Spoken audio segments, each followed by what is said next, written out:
Hey, what's going on YouTube channel? It's TaurusDownie again, y'all, and this is that Go Hard or Go Home channel. Okay, today's episode, we're going to be going hard about why it's always cheaper to leave her, okay?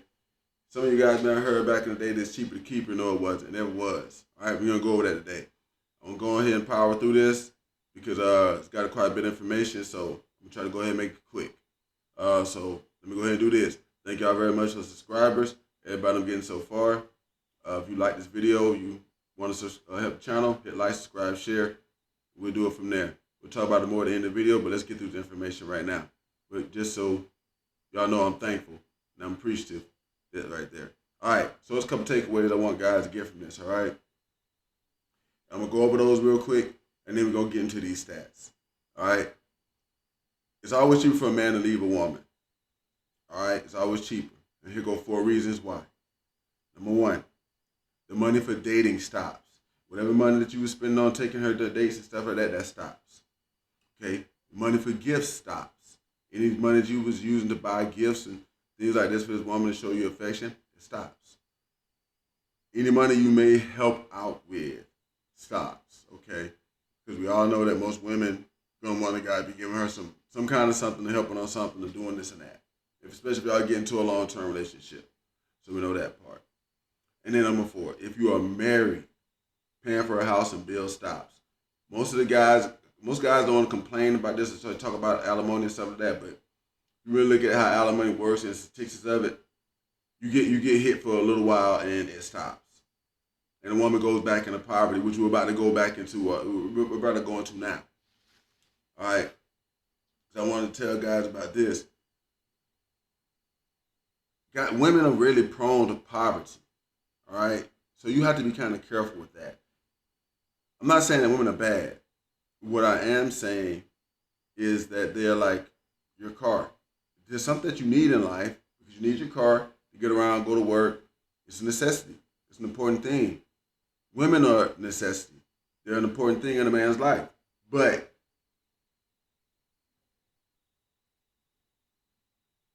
much like with your car, they come with, perils. If you're not careful driving your car, you can crash that joke and kill yourself. Yeah. It's necessity, it's a good thing, but if not looked at properly and taken care of properly and treated properly, it can kill you. The same thing with women, and women are bad about poverty. So we're going to get into these stats, all right? And then this is another reason why it's cheaper to leave them. Okay, so we're going to be going over to the Center for American Progress. They've got one of their charts right here when I was doing a Google on them. Okay, so we're going to go over these stats here. As you can see there, they got a pie chart. And this is the composition of a family household of women in poverty. All right, 54% of women with no dependent children live in poverty. 26% of women, single women with children, live in poverty. 12% of married women with dependent children live in poverty, and 8% of married women with no dependent children live in poverty. So you can see that when a woman's married, you can already start to see that when she's married, it's going to be less poverty. But if she's single and even with no kids, that's like 54%. So that's like the dating pool, guys, because these are women with no kids. So you got to be paying attention to that. Hey, I'm all about men and women being together, but I'm all about men paying attention to their money and understand that women cost money and they cost it in bad ways. Let's get to these stats so we can go ahead and get through this because I don't want to, you know what I'm saying? But you go here to the National Women's Law Center and they tell you this. Nearly 1 in 9 women, that's nearly 13.9 million, lived in poverty in 2019, and more than 2 in 5. That's more than 2 in 5. Okay, so that's 2 or more in 5. 46% of those women lived in extreme poverty, defined as income at or below 50% of the federal poverty level.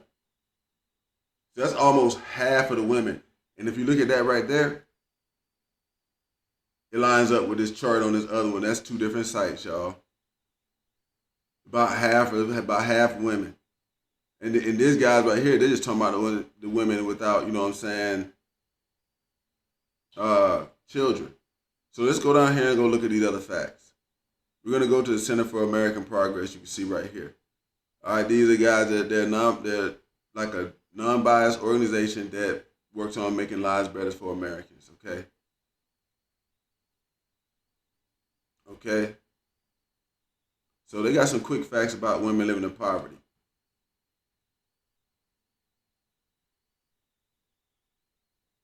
And they tell you women experience poverty at a higher level than men, higher rates than men. They tell you this right here. In 2018, 12.9% of women lived in poverty compared with 10% of men. And nearly 10 million women live in deep poverty. And that's defined as falling below 50% of the federal poverty line. So, I mean, that's about half. They talk about race and ethnicity. Like you're telling y'all, it's not a black person thing. It's not a white person thing. Actually, before we even get done with this, you're going to find out that mostly it's Asian women who don't live in poverty. But all the other races, yeah. So it's not a black thing, it's not a white thing. Women of nearly all races and ethnicities face higher rates of poverty than their male counterparts. The highest rates of poverty are experienced by American Indian or Alaska Native women, black women, and Latinas. Okay? And about 1 in 4 of the American Indian or Alaska Native women live in poverty, and that's the highest rate of poverty among women of any group or men. So they're stating that right there. Women have higher rates of poverty than men across almost all races and ethnicities. And here they're coming with a chart to show you. And you can see it right here. Okay? You mouse over this joker, it shows you. But the thing of it is you look at the Asian and Pacific Islanders, and they got the lowest. They're the only ones where it's women not living as in poverty as much as other ones. With white non-Hispanic, there's more women in poverty than men. With black non-Hispanic, there's more women in poverty than men. Hispanic, same way. American Indian and Native, Alaska Native, same way. And other races, so this is like mixed people and stuff like that, same way. So only if it's an Asian is there a chance she doesn't live in poverty as much as the men do. And we know that's because a lot of Asian women do business and stuff like that. Black women, Latinas, and the Asian Alaskan women are also disproportionately represented among women living in poverty. While Latinas represent 18.1% of all women in the U.S. population, they only represent 18% of the population, Latina women, but they constitute 27.1% of women in poverty. That's the Latinas. Black women represent 22% of women in poverty, but only make up 12% of all women in the U.S. population. So that's a kicker, guy. That's a kicker. That means that pretty much all of that 12%, almost all of it is living in poverty. And the same thing with the Latinas. So it's just a lesson here to learn. Let's get to more information. Women of color are disproportionately represented among women in poverty. U.S. population of women compared with women living in poverty by race and ethnicity. And if you look here, it starts to show you the percentage of women living in poverty. White women, 41.7% of them. Black women, 22.3% of them. Then they got the Asian. See, that's how it is. So it's a lot of women that's living in poverty. We're going to get to the reasons why in a minute here. Okay? Unmarried mothers have higher rates of poverty. So most of you guys are going to be out there meeting women who have children. They're probably living in poverty. Okay? Almost 1/4 of unmarried mothers live below the poverty line. And in 2018, 11.9 million children younger than 18 lived in poverty, making up 31.1% of those living in poverty.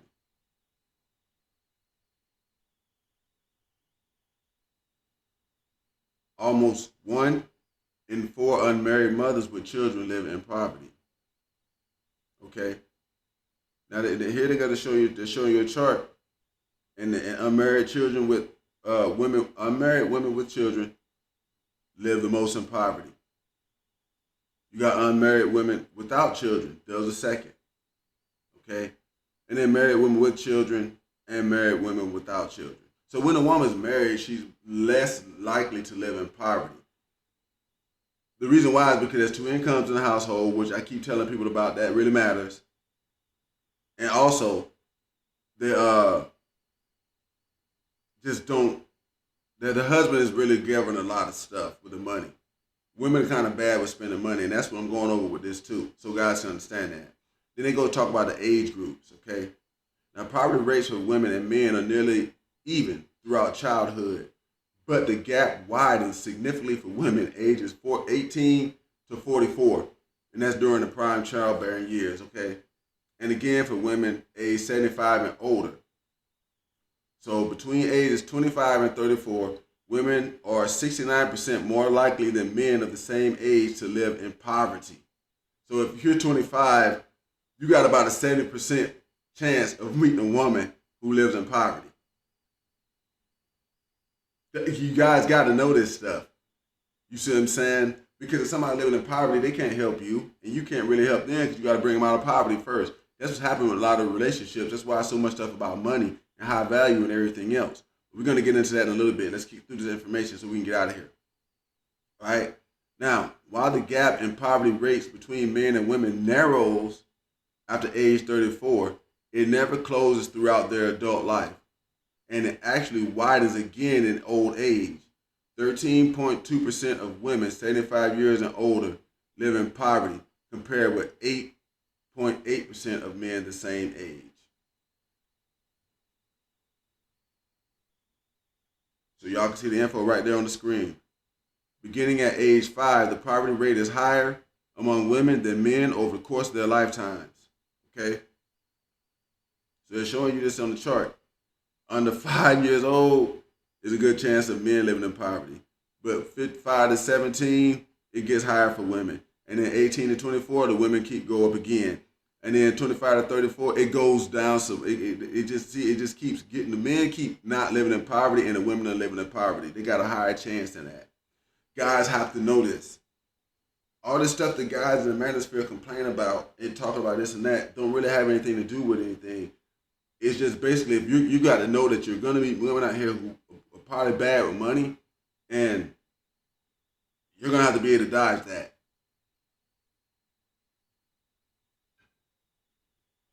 Okay? Then you got disability status. Women with disabilities have higher rates of poverty compared with men with disabilities. So even with disabilities, and people without disabilities. So even people without disabilities, if a woman has a disability, people without disabilities and with them have a better chance of not living in poverty than her. That's weird, guys. But y'all gotta pay attention to this kind of stuff. Look, if they have a disability, women still at a higher rate of living in poverty than a man. You got to know this. All right, let's get through the rest of the information. LGBT women, of course, you know, there's going to be a problem with that. But here they go and tell why women live in poverty. Okay? The effects of sexism and racism on institutional structures and across society limit the employment opportunities available to women. Availability of caregiving supports, access to public social assistance program, and more leading to higher rates of poverty among women, particularly women of color, compared with men. Some of the interrelated causes include the following factors. So they're going to go tell you with some of the factors. You got the gender wage gap. Okay. Now, on average, women earn less than men. That's what they're telling you. And the wage gaps are wider for most women of color. Based on the 2018 U.S. Census Bureau data, women working full-time year-round earn an average of 82 cents for every $1 earned by their male counterparts. And for every dollar earned by white non-Hispanic men, Latinas earn 54 cents, Asian Alaskan women 57 cents, and black women earn 62 cents. Asian women overall earn about 90 cents. However, women belonging to certain Asian subgroups experience much larger wage gaps. Not only do more women than men struggle to cover everyday expenses due to the gender wage gap, but the gap compounds over a lifetime. I mean, it never changes and it never stops. This means that women end up with fewer resources and savings than men. This represents a significant factor contributing to the gender disparity in poverty rates among women and men 75 and older. Now, the gender wage gap is driven by a host of factors, included but not limited to differences in jobs or industries work. Because most of the time, when women have a job, it's not as dangerous as a man's job, so it doesn't pay as more. All right, as much. So we all know this. All right, hours worked and years of experience.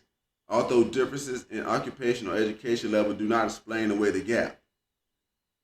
Discrimination based on gender, race, and or ethnicity plays a significant role in the wage gap, depressing women's earnings both directly by paying women unequally and indirectly through sex and race-based structural biases. Yeah, that can influence the jobs women hold and the numbers of hours they work.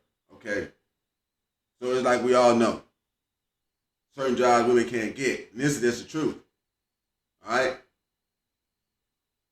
They wouldn't be good at it. Well, they wouldn't be good at it. They might not. It's not. It's some jobs are more dangerous. There's some jobs that women just shouldn't do. It's some jobs.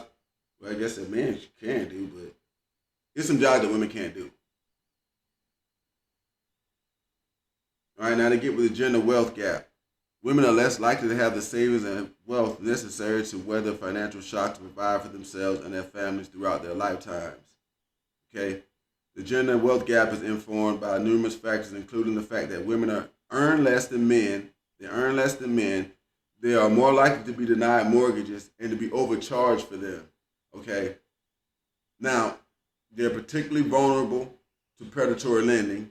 Okay. See, like they're more vulnerable than men because men might be like, man, no, I'm not taking that. But women will do it anyway just because it's going to solve the problem right now, even though it's going to make it worse. All right. They hold more debt. And they face other obstacles that undermine their ability to build wealth and savings. For example, women hold 2/3 of U.S. student loan and debt, and black women in particular graduate with more debt than any other group, regardless of gender.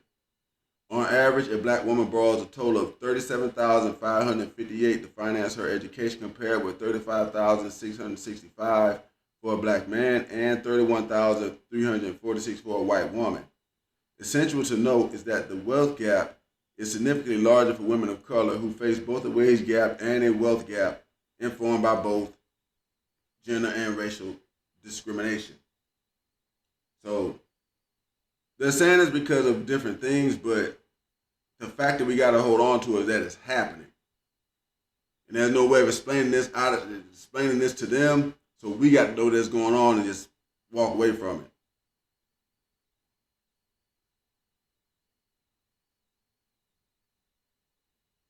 Women are disproportionately represented in certain occupations, particularly low-wage jobs, due to pervasive gender roles. Okay, expectations that women's work is low-skilled and the systematic undervaluing of women's labor. And these factors cause women, especially women of color, to be segregated into low-wage jobs and make low wages a defining feature of women-dominated jobs. For example, in 2018, two of the top occupations for women had a median weekly income of close to or below the 2018 weekly poverty threshold, which is $490 for a family of four. So they weren't even making enough money in a week to beat the weekly poverty threshold.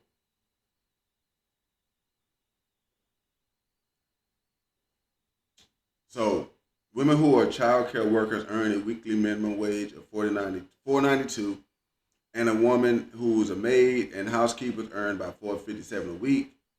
Women represent about 2/3 of workers earning the federal minimum wage, which is $7.25 per hour, or a few dollars above it, and nearly 70% of tipped workers, for whom the federal sub-minimum wage is $20.13 per hour. So like 70% of tipped workers. So like 70% of people who are servers and stuff like that are women, and they're making like $2.13 an hour with tips. Not good, guys. They're underrepresented in high wage occupations such as engineers, in part due to the profession's demand for long hours in the office and lack of flexibility for caregiving. So see, that's what we go to talk about, like things like being an engineer and stuff like that. It requires long hours, and that's what we can say. It's like women don't really want to do that. It requires long hours in the office, and it doesn't have a lot of flexibility for them to be able to get caregiving for their children because they're going to be at work the majority of the time. And that's why the women are put out of most of these jobs because you're going to have to be there the majority of the time, and they just can't do it. But the thing of it is you have to understand this as a guy. That doesn't matter about things. If there's going to be that way, they have to understand that and then work with you so y'all can have something. But they don't want to do that, and that's what we know. That's what we need to know here. Okay, so we really went through all the things that they were talking about there that really mattered. They started talking about some stuff to reduce it and stuff like that. But what I want to get across to the guys today is this right here. Okay, hey, look, it's cheaper for you to just leave because women in general are prone to poverty. Okay, they're prone to poverty, and you're going to be trying to pull somebody else up out of poverty for your whole life, and you don't really have time for that. Now, if you can meet somebody who understands these things and has learned about them herself and is doing something to counteract them and will work with you, then okay, you can work with that. The thing is, in most cases, that doesn't happen. So y'all let me know what y'all thought about the information today. I'm gonna try to keep this one short. Cause I know it's already pretty much long. But this has been TaurusDownie, y'all, and this is the Go Hard or Go Home channel again. If you done made this far, hit like, subscribe, share, especially if you thought this was good information for another man to know. I'm out of here on this one, y'all. This is TaurusDownie, and this is the Go Hard or Go Home channel. Thank y'all very much for all subscribers and support that I'm getting. Y'all let me know what y'all think in the comments. I'm out of here on this one, y'all. Peace.